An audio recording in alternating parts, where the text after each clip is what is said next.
چھوڑ دیں، کیونکہ اس کے اندر بہت بڑے بڑے لوگ مبتلا ہو جاتے ہیں۔ ایسا گناہ ہے کہ آدمی کو پتہ ہی نہیں چلتا، تو لہٰذا ہمیں چاہیے کہ ہم خود بھی بچیں۔ وہ عیب اس کے اندر نہیں پایا جاتا تو تم اس کے ذمہ بہتان لگاتے ہو، تاکہ لوگ شرعی برے شر سے، لوگ اس کے برے اخلاق سے، لوگ اس کی بری صحبت سے محفوظ ہو جائیں۔ بعض لوگ غیبت کا مفہوم نہیں سمجھے، وہ یہ کہتے ہیں کہ جو باتیں ہم کرتے ہیں وہ لوگوں کے اندر موجود ہوتی ہیں، وہ لوگوں میں پائی جاتی ہیں، یعنی ایسی باتیں کرنا جو لوگوں میں موجود ہوں وہ غیبت نہیں ہوتی۔ یاد رکھیے گا، مسلم شریف کی حدیث کے اندر موجود ہے، حضور علیہ الصلوۃ والسلام نے ارشاد فرمایا، اگر کسی کا کوئی عیب بیان کیا جائے اور وہ اس کے اندر موجود ہو، وہ اس کے اندر پایا جاتا ہو، اور اس کی پیٹھ پیچھے وہ عیب بیان کیا جائے اور اس کے ساتھ کوئی شرعی مقاصد موجود نہ ہوں، تو وہ غیبت ہوتی ہے۔ اگر وہ عیب اس کے اندر نہیں پایا جاتا تو تم اس کے ذمہ بہتان لگاتے ہو۔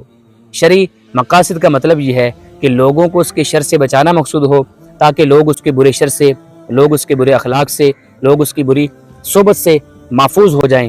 اگر یہ باتیں ہیں تو پھر وہ غیبت نہیں ہے۔ تو اس لیے ہمیں چاہیے کہ ہم اس گناہ سے خود بھی بچیں اور دوسروں کو بھی بچنے کی تلقین کریں، کیونکہ غیبت ایسا گناہ ہے کہ انسان اس کے اندر توبہ نہیں کرتا، بلکہ یہ کہتا ہے کہ میں تو وہ باتیں کرتا ہوں جو اس کے اندر، جو لوگوں کے اندر موجود ہوتی ہیں، جو لوگوں کے اندر پائی جاتی ہیں۔ تو لہٰذا ہمیں چاہیے کہ ہم اس گناہ سے خود بھی بچیں اور لوگوں کو بھی اس گناہ سے بچنے کی تلقین کریں۔ اگر ممکن ہو تو ہم، اگر کوئی بات کر رہا ہے کسی کے خلاف، ہم اس کو روک دیں۔ اگر ممکن نہیں ہے تو ہمیں چاہیے کہ اس مجلس کو ہم چھوڑ دیں، کیونکہ اس کے اندر بہت بڑے بڑے لوگ مبتلا ہو جاتے ہیں۔ ایسا گناہ ہے کہ آدمی کو پتہ ہی نہیں چلتا، تو لہٰذا ہمیں چاہیے کہ ہم خود بھی بچیں۔